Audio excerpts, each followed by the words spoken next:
Welcome to Carolina Sculpture Studio. My name's Clint Button and I'm a granite sculptor. And welcome to video number 87 of the virtual stone carving apprenticeship. Scotia's going well, got quite a bit of it done.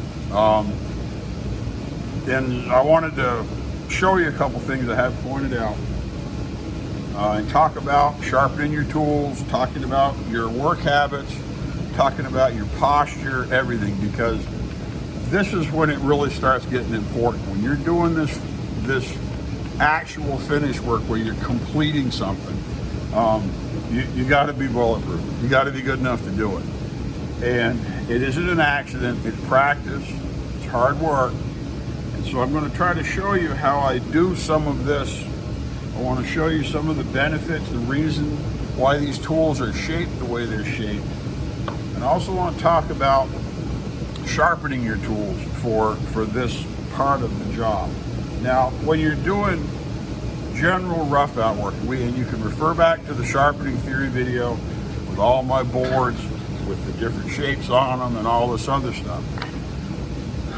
When you're doing rough out work, you want your sharpened edge to be well supported. You've got it clearanced here, but then you've got a relatively blunt, this is pretty much ideal, this type of shape where you've got the sides of the tools drawn back. You're not just sharpening a tool like this and making it really blunt. You've got, whether this is to a point, this is like before you sharpen it, and then this is after you sharpen it. And a lot of people do this. They never draw their sides off here. They don't take this off like you should in order to produce a tool that's more like this. And then you can sharpen this tool a few times here and it starts getting wide again. You have to take the shoulders off and eliminate it, because you don't want it to get too blunt. You don't want it to be too much like this. You want it to be like this. Now, when you're doing finish work like this, and I'm doing, especially when I'm doing edges, I want a long, sharp edge. I don't want these shoulders, because these shoulders become an interference on the same degree that this is an interference. Sometimes you need this when you're really pounding something. You really got a blunt, really hard job. This may be adequate.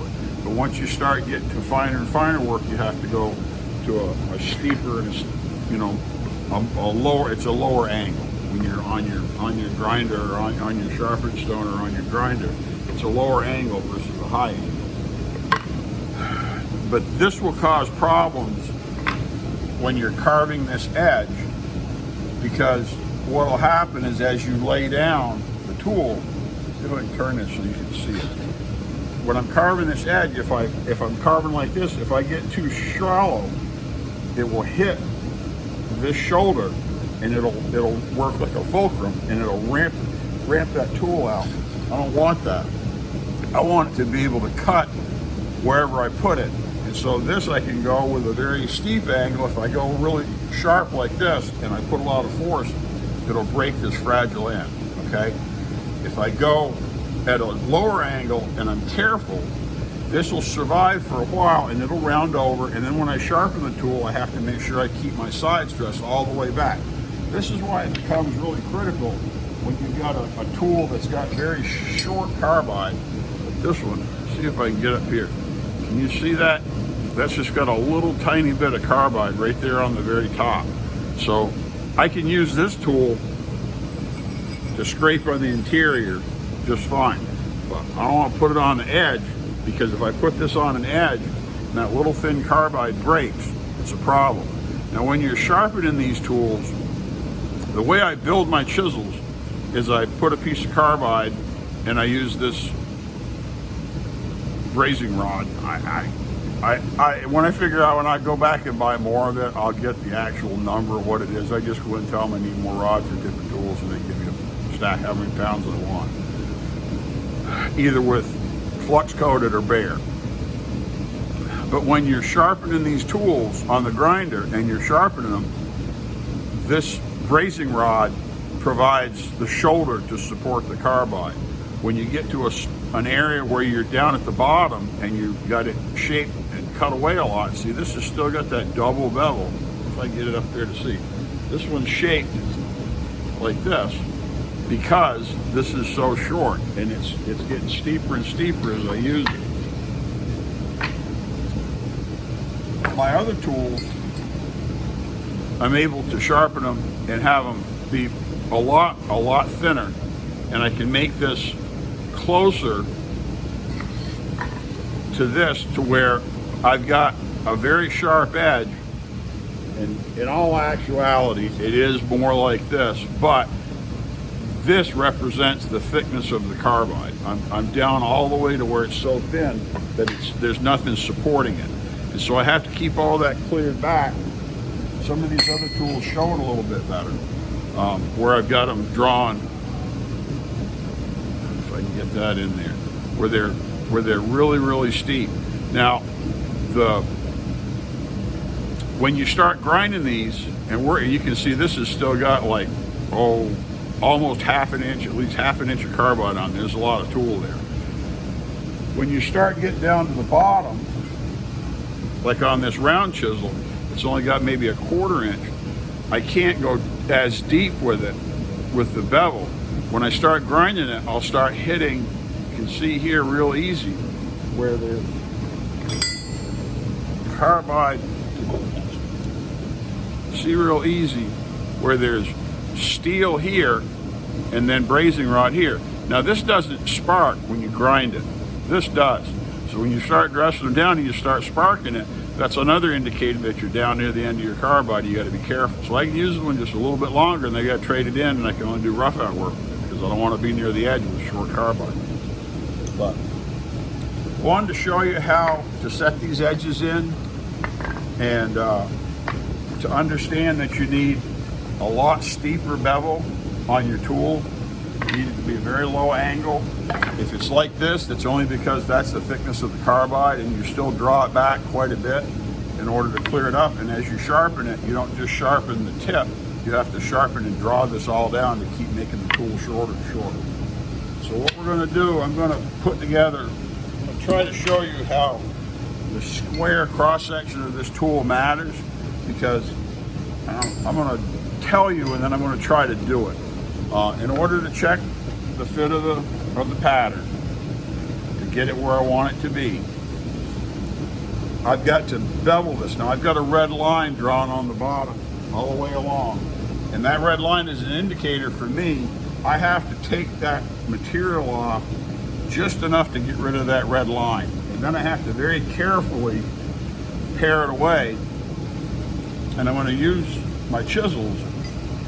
And what I'm going to do is I get in there, I'm going to be half on and half off. Like I said, I'm going to be supporting it. And I'm going to use the square cross section of this tool to be able to turn the tool, to rotate it to help dig stuff out instead of just pushing in and digging with it. If we were using an octagon or a hex shaped shaft like you use on softer stone, it'd be really difficult with this hard stone. With the soft stone, it's a lot easier.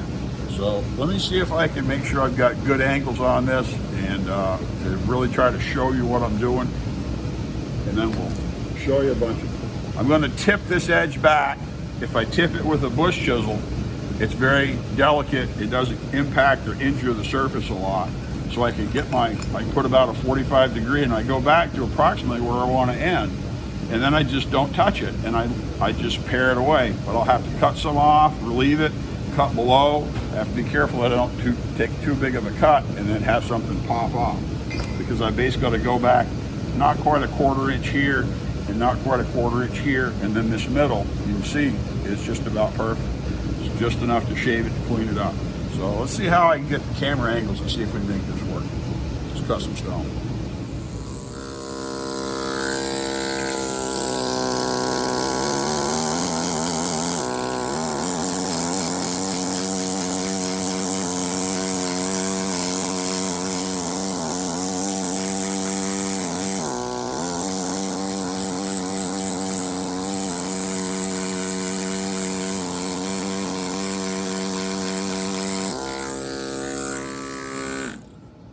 okay when you're starting this. You don't have to do a 45 until you get there. You can tip this the way you need it in order to establish this reference line, the bottom of this line, to clear that line, and then we'll just take the top off instead of trying to push it all down hard. We want to put as little energy into this very edge that we possibly, the final edge down here at the bottom. We want to put as little energy into it as we can so we don't fracture the stone and then have a chip fall out. And you can do that with a bush chisel. You can also do it with a nice sharp straight chisel. Just remember that this will dig. This will stay on the surface and ride. And if you don't have any bush chisel, all you have to do is get a square shank tool. I'll try to dig one out. Just get an old chisel that's a square shank like this. Cut a slot in, drill a hole. Put some blades in and make a little one. You'll carve with these a lot more than you will the big ones. The big ones are nice for surfacing a lot of stuff. You'll use these little ones like crazy if you're carving. It's real easy to make one. See, it's the same size as a regular 5/8 shank. You put, this has got 4 blades in it. You got a lot of work for that. That's a nice tool. And they're impossible to find. Nobody makes them.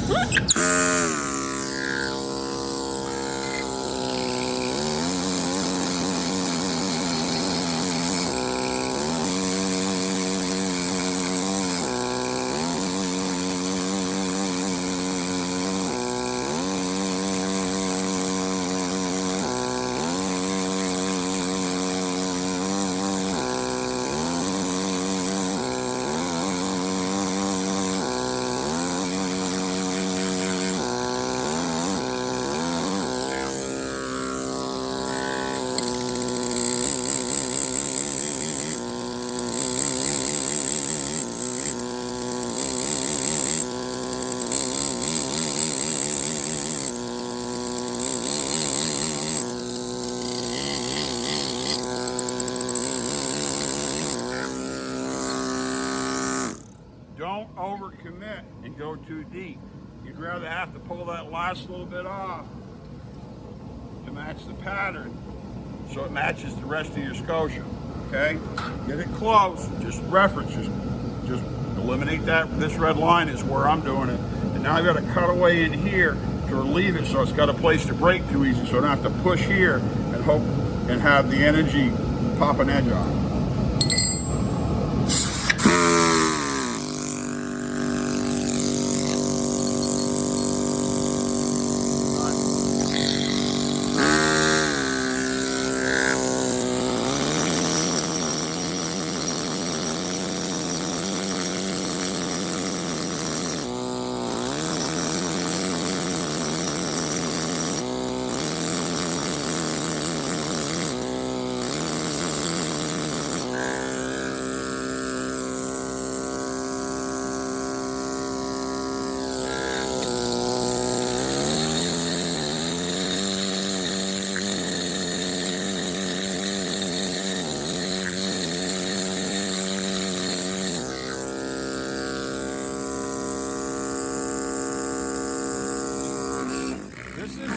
Random stuff, okay? I've got a pretty good idea how deep I've got to go because of how this portion of the scotia's been running. So just go as deep as you need to. Don't dig in there, and then check it and find out you weren't a half inch too deep.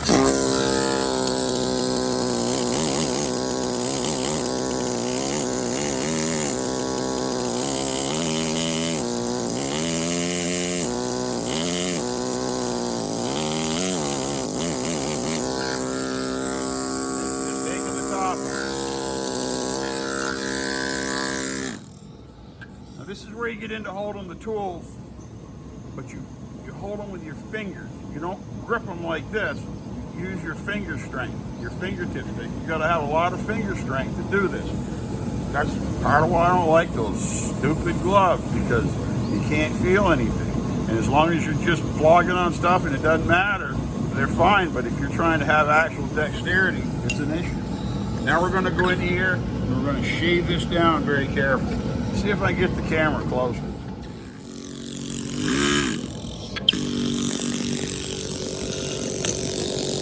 going to start by opening up a little section.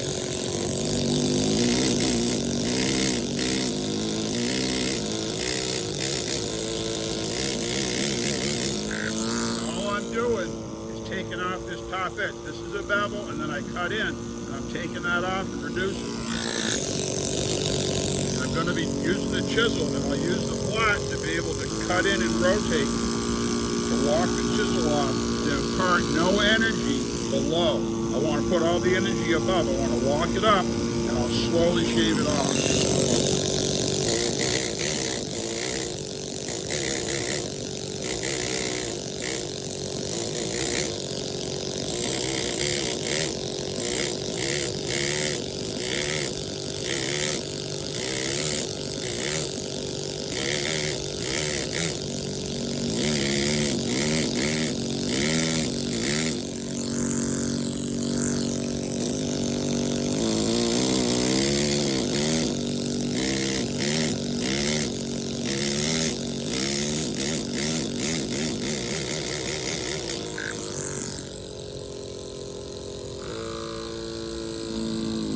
Check my pattern. See how my line looks. Now, the bottom of that is perfect. Okay? I don't want to go any deeper. I just need to level it off. Okay? You can use a regular 5/8, or you can even use a wider chisel if you're nervous.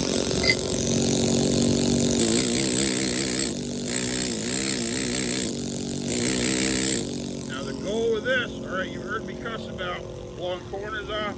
This isn't about digging that out with a corner. It's about entering the cut and producing a cut that progressively takes more and more of the blade to produce. You don't want to just carve with a corner. That's the wrong way to use the chisel. This is good for example to show you, because you can see how I'm supporting it. My finger's on there and the chisel can't go lower.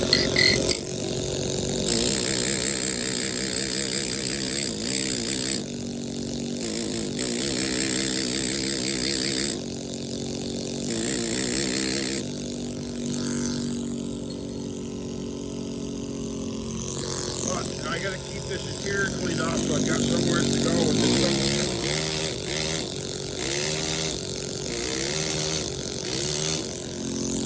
Holding the tool, hammer like this, and these fingers are holding the chisel so it doesn't fly out. And then these are controlling it. These aren't holding it in. These are just holding it in the tool.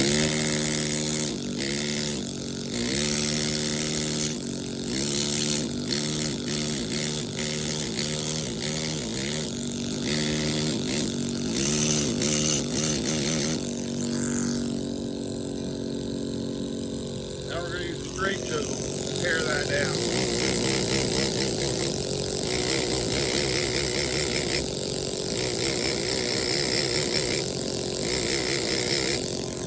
I'm at probably a 45 to a 60 degree angle on here, depending on how I want it to be.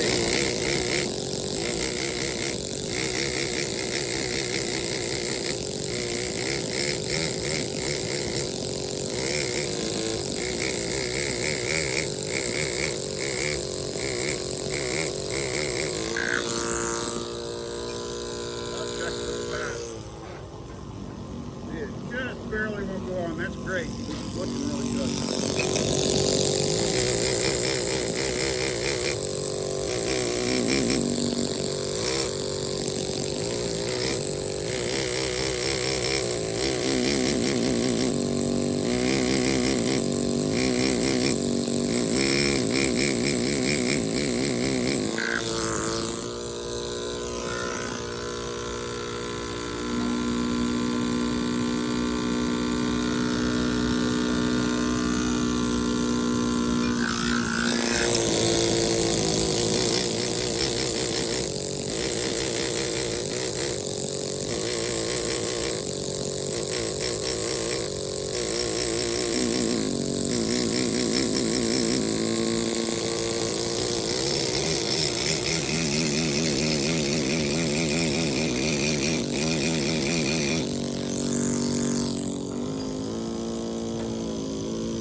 Open this up a little bit more.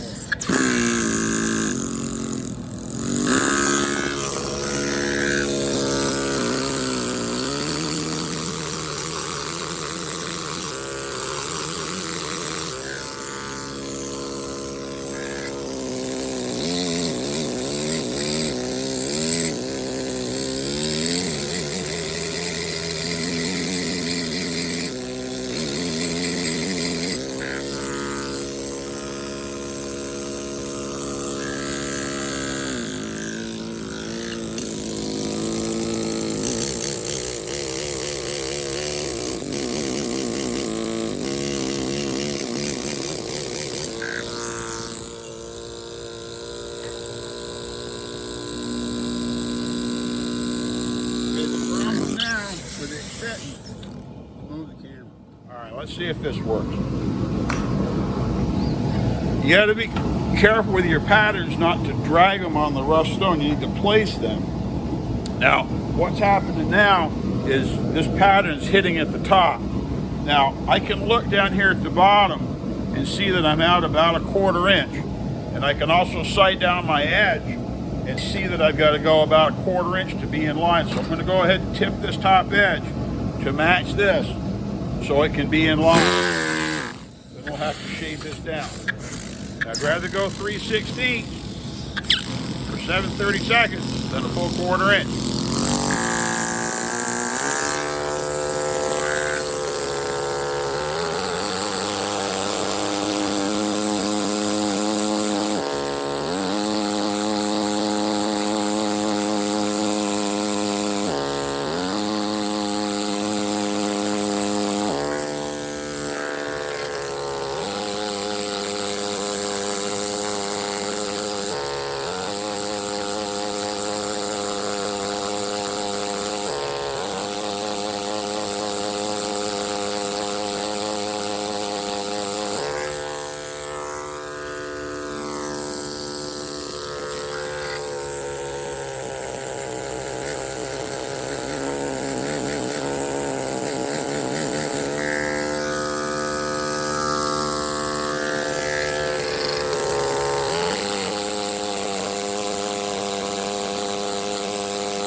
Super sharp.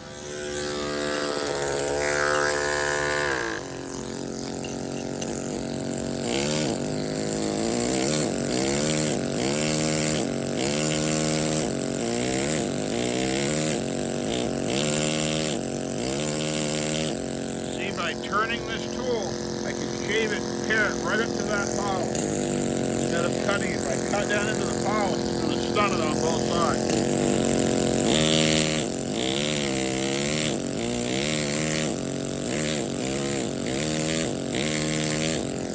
Want to take a big bite, you just have to dig.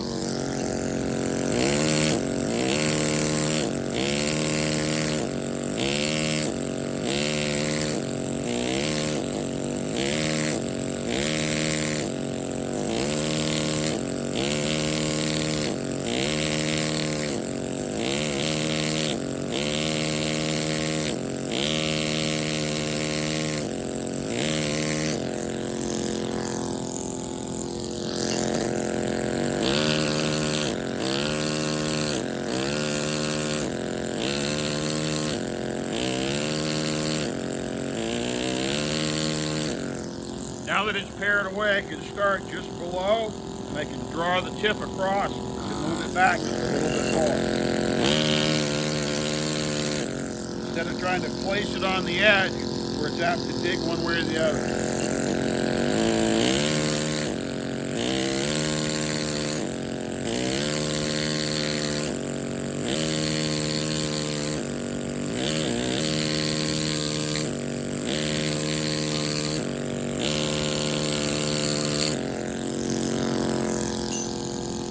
I want to show you this cut edge.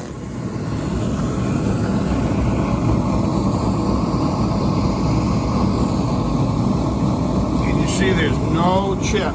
That's a nice edge. It's not perfectly straight yet, but I've still got to justify where the other end, the rest of it goes down. And when we get done, we'll take this and we'll tip this whole edge, we'll bevel the whole thing all the way around to protect it, because we can't leave it that square, it will break. But now we've got a reference. If we put this on, I'm going to trim it a little bit more in here. We'll just waste this out and see how close we are. But that turning the tool, the way I'm turning it, that's and the way I'm going like this to cut and turn at the same time, that's an excellent way to take advantage of that round chisel. You use that English or that posture, or whatever you want to call it, you'll do that a lot. Back on the stand.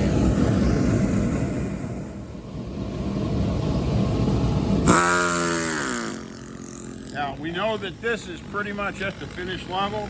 We got to get this, we want this to be vertical, not undercut. So we got to push this back that much. We're going to start right here, and now we're going to waste this down carefully. And we'll have to push that edge back a little bit more, but we'll end up doing that to match the pattern. This is why it's important with this pattern to make sure that you've got pretty good panels, like this strip around the bottom, this margin, this check. Because if that check goes all over the place, and we're matching to that, this top line's going to go all over the place. We want this to be pretty straight. It's going to be camouflaged with all this rock pitch. But up here, this isn't going to be camouflaged by anything. And if it's all crazy wonky, it's not going to look good. Waste off some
See, now we're still out here, maybe an 1/8, but that top might only be a 1/16 out. The big hit is right here in the middle, so we're going to clean the middle out.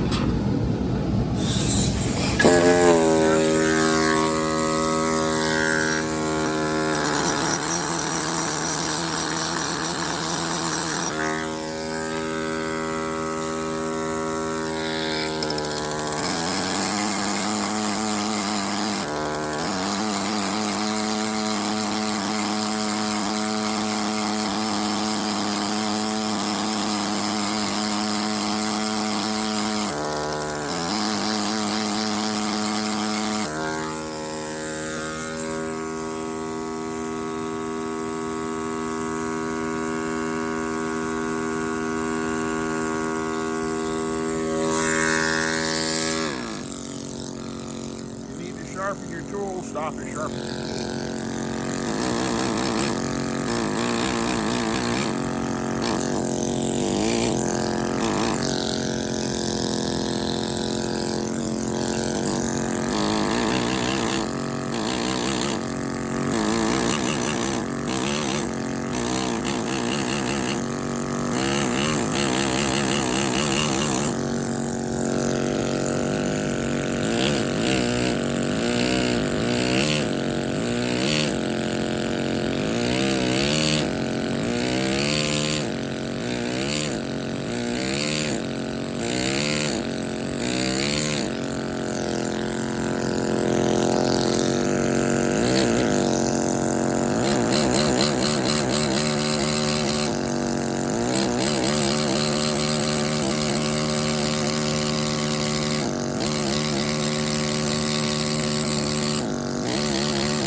it's important to watch for trends as you're doing this, because your shape is hand cut. You know, this original scotia is roughed in, it's hand cut, and it may be closer to correct over here than it was over here, so you may not have to go quite as deep. So don't just go crazy.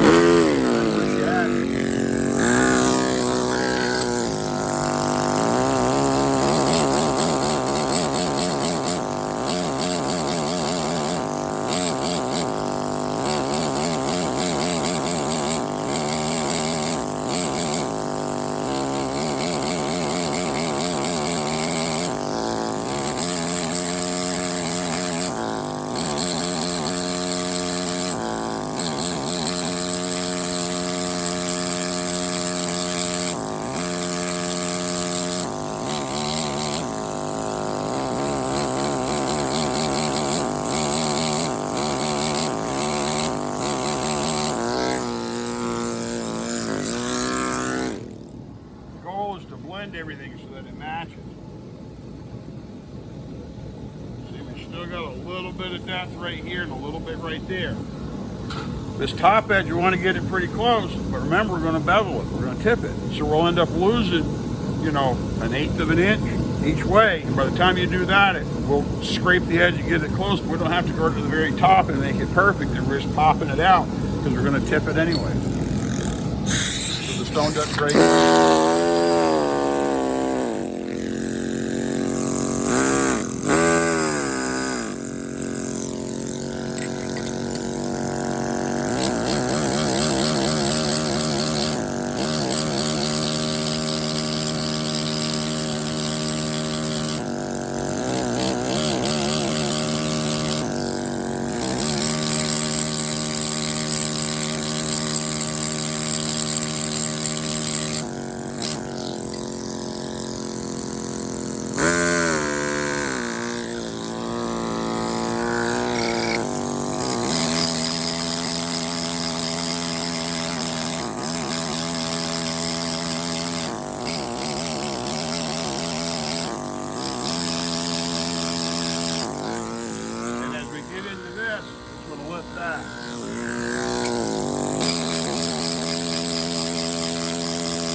I don't want to drag this out forever. That's what you do. You just scrape this, work it to the pattern.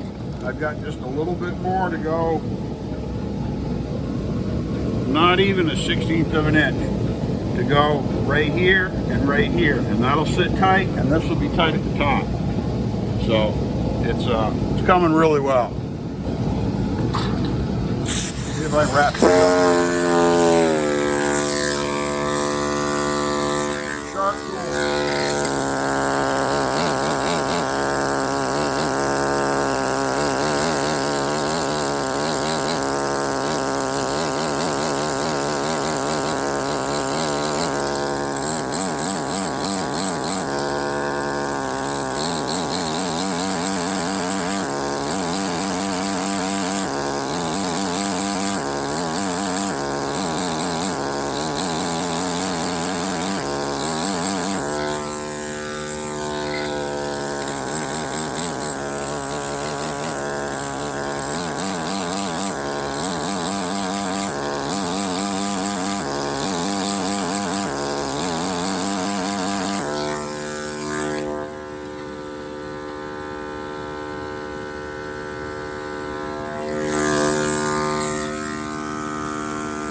scotia just a little bit with this curve chisel.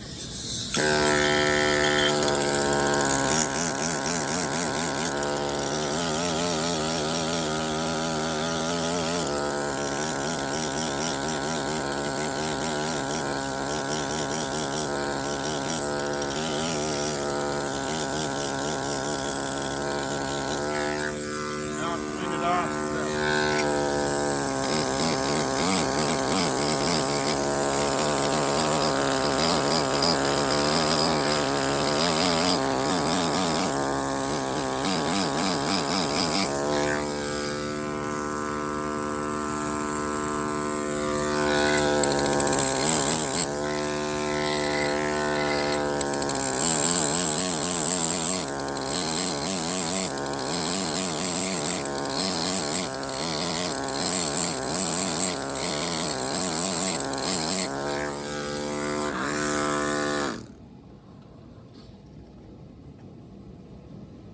Yeah, that's pretty nice.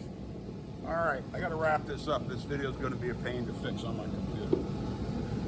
But that's what you do about cutting edges. I wanted to show you about rotating the tool, and wanted to give you a better idea on how to do all this. So keep cutting scotias. My name's Clint Button. I'm a granite sculptor here at Carolina Sculpture Studio with a virtual stone carving apprenticeship. Thanks for coming in.